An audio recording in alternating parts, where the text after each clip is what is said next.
Alright, bad news no para sa lahat ng mga manggagawang Pilipino na umaasa sa mga pangako na tila ba ngayon ay mapapako mga kapatid. No, kung naaalala ninyo, yung nakaraan ay merong usap-usapan na magkakaroon ng dagdag 200 pesos wage hike bill no para sa lahat ng mga manggagawa. Ito'y dagdag sahod. Subalit mukhang hindi na mga kapatid matutuloy ang sabi rito sa isang balita mula rito sa 105.9 True FM. Nilaro lang umano ang mga manggagawa matapos hindi maipasa ng Kongreso ang 200 pesos wage hike bill.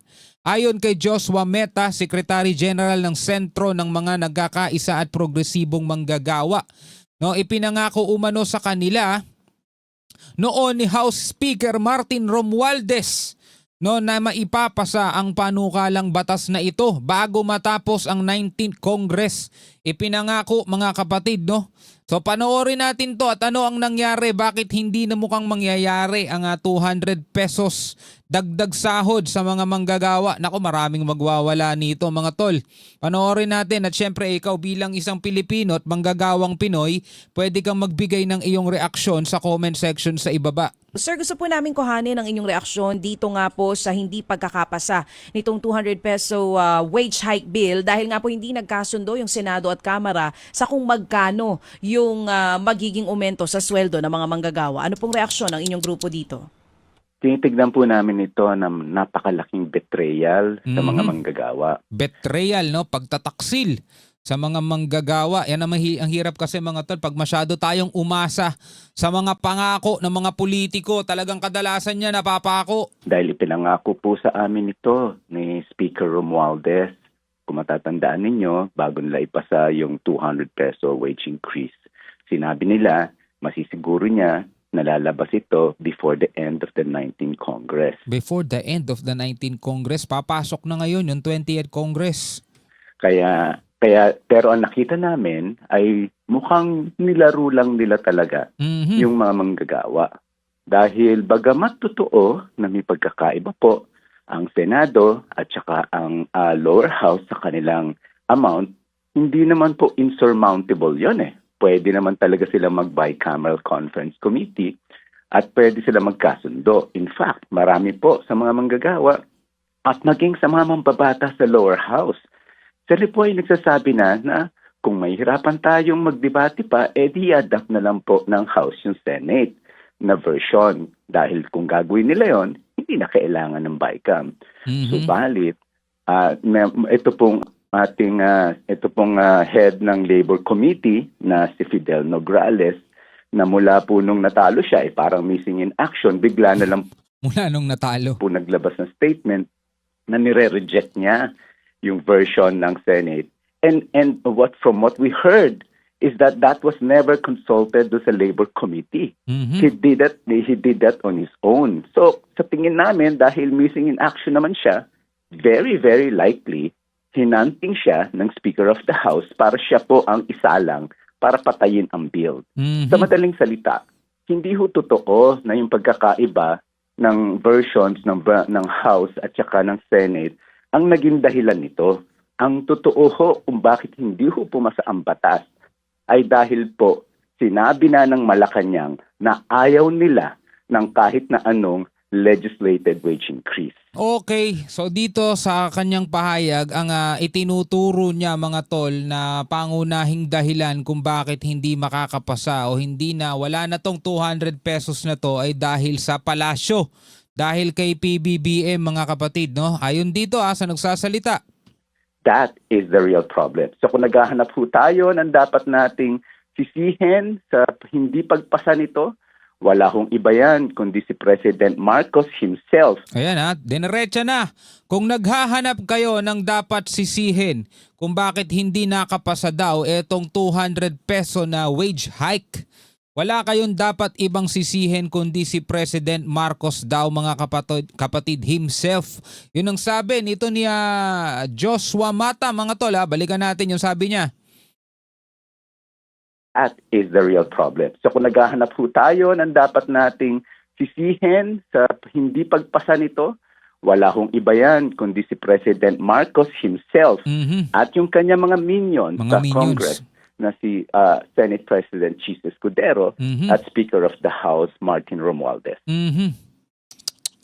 So yun na nga mga kapatid, no, at meron pa tayong isa pang panonoorin, no, about din dito sa 200 pesos wage hike na to na hindi matutuloy mga tol. Eto, Senado at Kamara nagsisisihan sa di pagpasa ng wage hike bill mga kapatid. Ayan na, nagsisisihan na. Kung kanina mga kapatid, ang dapat daw sisihin ay si PBBM at ang kanyang mga minions, sabi kanina ni Joshua Mata mga tol. Eto, nagtuturuan ngayon ng Senado at Kamara, no, kung sino ang dapat sisihin sa di pagpasa ng wage hike bill. Eto, panoorin naman natin to mula rito sa Una sa Lahat. Mula rito sa News 5, Una sa Lahat mga tol. Hindi na naipasa ang panukalang 200 pesos na dagdag sahod para sa mga manggagawa. Tila nagsisihan naman ang Kamara at Senado kaugnay nito. At live mula sa Mandaluyong, nangunguna sa balita si Camille Samonte. Camille, anong sabi ng ilang senador kung bakit hindi nakalusot itong wage hike bill?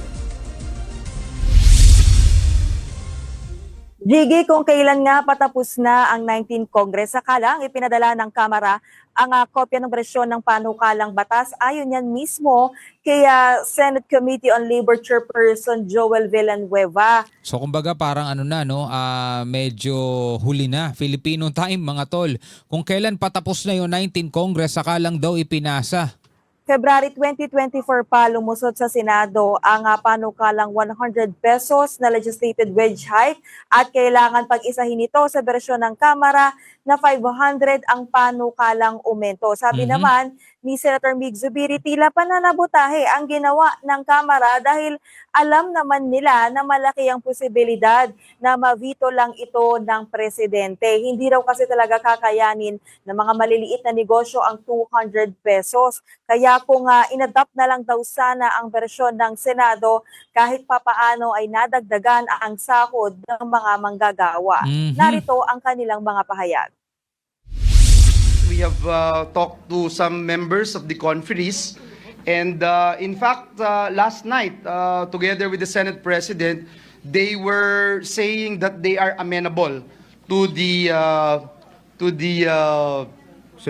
Senate version, to adopting the Senate version, and so we thought that it's going to happen.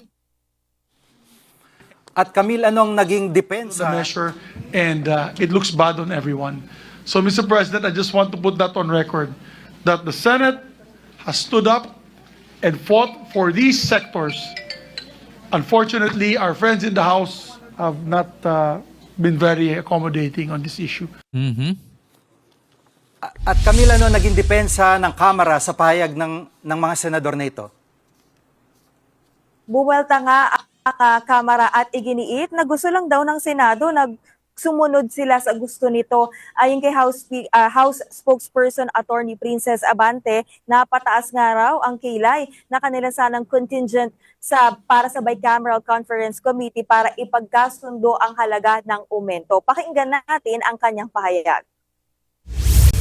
The Senate killed the 200 peso wage hike bill. Last night was the final session of the 19th Congress. No BICAM, no compromise, no wage hike. And the reason is simple. Ayaw ng Senado makipag-usap. Ang gusto nila, tanggapin na lang ng tao ang 100 pesos nila. So ganito mga tol, no, ang gusto ng Senado 100 pesos wage hike bill. Yun lang yung itataas. 100 pesos. Ang gusto ng Kamara is 200 pesos.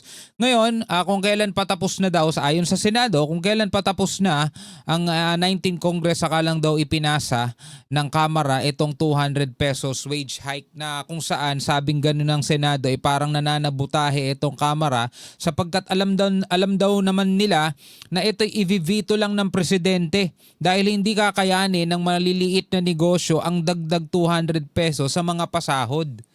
Diba? Kung isa kang maliit na negosyo, mga tol, at hindi naman din ganong kalakihan yung talagang kita mo, malaki ang kabawasan kung mag-a-add ka ng 200 pesos sa mga pinapasweldo mong tauhan. Mga tol, pero hindi natin hindi natin sinasabing oo nga, tama naman mga tol. Ano sa tingin ninyo? Dahil baka meron sa inyo mga maliliit na negosyo rin. Okay ba sa inyo yung 100 pesos dagdag sa sahod o 200 pesos dagdag sa sahod ng mga manggagawa? Comment kayo sa ibaba. Bakit? Bakit binabarya ng Senado ang mga manggagawa? Ang gusto ng Kamara, 200 pesos ang idagdag sa sahod ng mga manggagawa. Ang gusto ng Senado, 100 pesos lang, no? Iba-iba ang kalagayan ninyo sa buhay. Marami sa inyo manggagawa, yung iba sa inyo negosyante at may mga pinapasweldo. Ano sa tingin ninyo ang nararapat para patas lang, fair lang para sa mga manggagawa at para sa mga negosyante? Kasi syempre mga tol, kung babagsak ang negosyo, mawawalan din ng trabaho mga manggagawa, di ba? So pareho silang maaapektuhan. Kaya kailangan patas lang yan. Win-win situation kumbaga. Ano sa tingin ninyo ang tama? 100 pesos lang o 200 pesos? At Camila, no, naging reaksyon ng mga labor groups tungkol sa bangayan na ito? Nako, Jiggy, hindi na itago ng mga labor groups ang kanilang pagkadismaya sa Kongreso at sinisisi rin nila ito kay Pangulong Bongbong Marcos sa kanilang kilos protesta na isinabay nga sa araw ng kasarinlan. Iginiitilang pinagtaksilan daw sila ng mga mambabatas at ng Pangulo dahil hindi nga sila kumilos para pag-isahin ang dalawang bersyon ng panukalang batas. Tila pinaglaruan at pinaasa lamang daw ang mga manggagawa. Jiggy? Yan pong ulat ni Alright, basahin natin yung ilan sa mga komento ng ating mga kababayan. Sabi rito, maraming Pinoy ang di makakakuha o makakuha ng logic. Bakit hindi yan in-approve? Kami maliliit na negosyante, marami kami kung baga, kabilang kami sa backbone ng economy. Now, pag na-approve yan, kami unang tatamaan. Ano gagawin? Magtatanggal ng employee dahil hindi kaya ang buong minimum wage? Para minimum wage para hindi magsara ang tindahan. Saan ba namin kukunin ang taas sahod na yan, 'di ba? Sa produkto na binebenta namin. So tataas ang bilihin. Magrereklamo na naman ang mga Pilipino dahil walang makuhang trabaho, mataas pa bilihin, sino ang talo, 'di ba? Mga manggagawa pa din. Kung ma-approve man yung 200 pesos, marami pa yang epekto. Dalawa lang yung sinabi ko kasi yan din pinagmitingan namin ng kasosyo ko, bawas employee at markup products. Example, yung 99 pesos na Hungarian sausage sa Quiapo, dahil sa 200 pesos magtataas yan, magiging 129 pesos na yan. Or 149 na yan. Ha ha ha. Kaya magpasalamat kayo na di yan in-approve dahil mataas ang madadagdag sa inflation. Alam nyo mga tol, okay yung sinabi niya. Sad to say, hindi lahat ng Pilipino mauunawaan yan dahil lang nasa isip lang nila yung hirap ng buhay nila na okay na rin sana makakatulong yung dagdag 200 pesos na yon. Pero hindi niya naiisip mga tol na kahit dagdagan yung sweldo niya ng 200 pesos, kung dadagdag din naman yun yung presyo ng mga bilihin, baliwala yung idinagdag niya. Parang naglolokohan lang din tayo mga tol. Kasi imagine nyo mga negosyante, dadagdagan yung sweldo ng mga tauhan. 'Di ba? Saan kukunin yung dagdag sweldo ng mga tauhan? Namumuhunan din sila.